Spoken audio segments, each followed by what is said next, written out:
Hello guys, സുഖാണോ എല്ലാവർക്കും? ഇന്നൊരു ഹൗസ് വാമിംഗ് ഉണ്ട് കേട്ടോ. സൗദി സ്റ്റീൽ ഫൈസലിക്കാൻ്റെ ഹൗസ് വാമിംഗ് ആണ്. അപ്പം അത് റെഡി ആയിക്കൊണ്ടിരിക്കുകയാണ്. ഞാൻ അപ്പം ചിരിക്കണം എന്താ വെച്ചാൽ എൻ്റെ തൊട്ടപ്പം എൻ്റെ ഹസ്ബൻഡ് കാരണം എന്നെ കളിയാക്കാട്ടോ. പരിപാടി നടക്കുന്നത് എൻ്റെ വീടിൻ്റെ തൊട്ടപ്പത്താട്ടോ. ഞങ്ങളെ ഫാമിലി ഫ്രണ്ടും കൂടെയാണ്.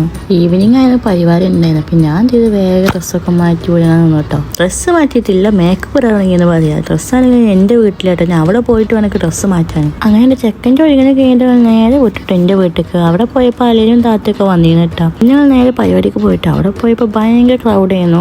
കുറച്ചൊക്കെ ഒതുങ്ങിയിട്ട് പിന്നെ വീട് കാണാൻ ഇറങ്ങാന്ന് വിചാരിച്ചു. ആ ഗ്യാപ്പിൽ പോയിട്ട് ഞങ്ങൾ വെൽക്കം ഡ്രിങ്ക് ആയിട്ട് ജ്യൂസും സമൂസയും അങ്ങനെയൊക്കെ തന്നു കേട്ടോ. അത് കഴിഞ്ഞിട്ട് പിന്നെ ഫുഡ് സെക്ഷൻ പോയപ്പോൾ പിന്നെ മേമാരും കസിൻസും എല്ലാവരും ഫുഡ് കഴിക്കാട്ടോ. സംഭവം എന്താ വെച്ചാൽ ഇന്ന് സിനിമക്ക് പോകുമ്പോൾ വിളിച്ചില്ല പറഞ്ഞിട്ടില്ല തെറ്റില്ലാട്ടോ മോനെ. അങ്ങനെ അവരും പോവുകയും ചെയ്തു. പിന്നെ നമ്മളെ മെയിൻ കോഴ്സൊക്കെ ഞാൻ നിന്നിട്ടു ഫുഡ് കഴിക്കാൻ. അങ്ങനെ ഞങ്ങൾ ഫുഡ് കഴിക്കലൊക്കെ കഴിഞ്ഞിട്ട് ഞങ്ങൾ എല്ലാവരും വരെ പോയിട്ട് വീട് കാണാൻ ഇറങ്ങിയിട്ടാ. മാഷാ അല്ലാ, ഒന്നും പറയല്ല കേട്ടോ, അടിപൊളി വീട് ആയിരുന്നു. കുറെ കാലത്തിന് ശേഷം കുറെ പേരെ കാണാൻ പറ്റിയിട്ടോ. അവരെല്ലാവരും പോയി സംസാരിച്ചു. അവിടെ മൊത്തമൊക്കെ ഇറങ്ങി നമ്മൾ പിന്നെ മിറർ കണ്ട വെറുതെ വിടില്ലല്ലോ. അവിടെ പോയിട്ട് ഞാൻ കുറച്ച് ഫോട്ടോസും വീഡിയോസും എടുത്തിട്ടോ. ഇത് ആളുടെ മോന്റെ റൂമാണ്. ഇക്കാലത്തെ കാറും കാര്യങ്ങളൊക്കെ ഭയങ്കര ഇഷ്ടമായിട്ട്. പിന്നെ താഴത്ത് പോയപ്പോൾ സ്വിമ്മിംഗ് പൂളൊക്കെ. പിന്നെ ഇതാണ് മുഹമ്മദ് ഇട്ടോ. ഓനെ പരിചയപ്പെടുത്തിയില്ല പറയണ്ട. ഓന്റെ റൂമാണ് ഇപ്പൊ നേരത്തെ കാണിച്ചു നിങ്ങൾക്ക്. അങ്ങനെ താത്ത ഞങ്ങൾ മേലൊക്കെ പിന്നെയും കൊണ്ടുപോയിട്ട് താത്ത കണ്ടിട്ടില്ല പറഞ്ഞിട്ട് അങ്ങനെ അവിടെ പോയിട്ട് ഫുള്ള് കറങ്ങി തിരിഞ്ഞ് പിന്നെ നേരെ വീട്ടിൽ പോയി. അപ്പം അത്രയുള്ള പരിപാടി കാണാം. ബൈ.